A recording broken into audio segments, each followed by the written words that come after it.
we cannot please everybody. Sa pamilya natin, sa kamag-anak, sa mga kaibigan at saka sa mga kakilala natin. Hindi naman lahat talaga sila saludo sa atin.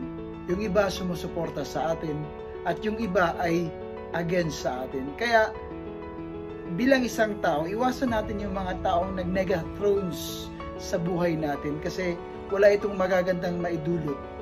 Hayaan natin yung mga nega ng mga tao sa paligid natin kasi wala naman silang maitutulong sa buhay natin.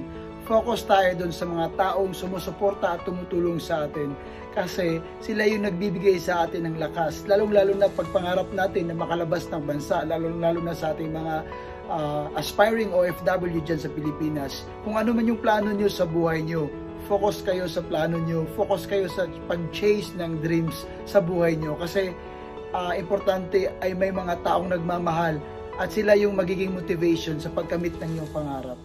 Kaya laging tandaan, walang imposible sa taong mapursige. Ituloy mo yung pangarap mo kasi buhay mo yan.